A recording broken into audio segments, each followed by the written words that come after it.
Hi. You're about to understand the reason why Africans are crying out, and at the same time supporting the queues that has been happening, especially in West Africa recently. Just take a look at this video. We're looking at a video now. This is so crazy to see. This is the bottom of the supply chain of your iPhone, of your Tesla, of your Samsung. Right. It's all of them, right? All of them. And here's what you need to know, Joe, about this video. This is an industrial cobalt mine where there's not supposed to be one artisanal miner. Now that's the term used for people who are just digging by hand as opposed to tractors and excavators. There's more than 15,000 human beings crammed into that pit, digging by hand. And if you have sound, you hear the mallets, you hear the shouting, you hear the grunts.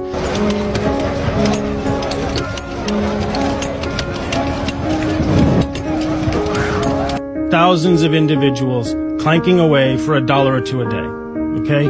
All that stuff, that cobalt's toxic to breathe. They're breathing it in all day. No masks. No masks, no filtration no systems. gloves, half those guys are in flip-flops. We're supposed to be living in this enlightened era. To see kids up to their shoulders caked in this filth and grime and toxic. I mean, to see teenagers walking around with babies on their back, all inhaling this toxic cobalt dust. To see them barely scraping by on $1 a day, $2 a day.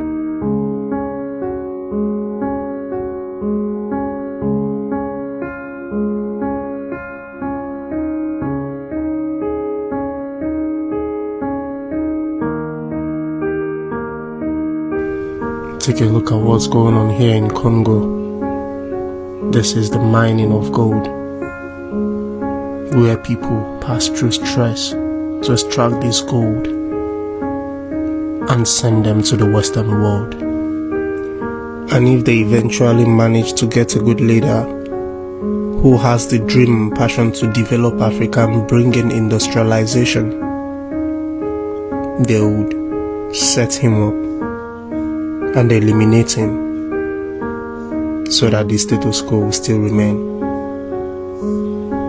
Just take a look at this. They have the highest gold reserve in the whole world, but the people where they get this gold from, they don't pay them a dime. They almost get them for free.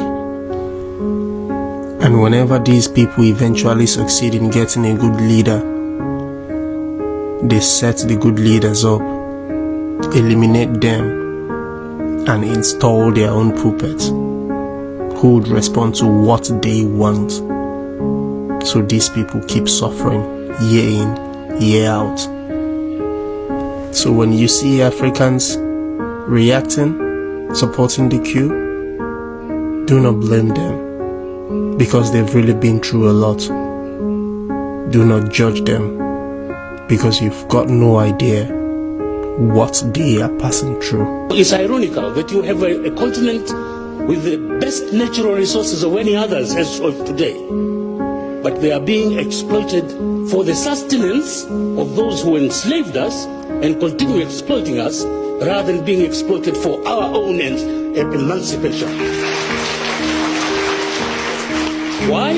Because you have a leadership that does not recognize the degree of present day enslavement, economic enslavement, and the necessity for emancipation. It's ironical. So if you're there hearing my voice, or you're an African out there who has done nothing about this, just know that you're a sleeping soldier that needs to be awakened. And until you wake up, children will keep dying, mothers will keep dying, and Africa will never know the true definition of a good life. The choice is yours.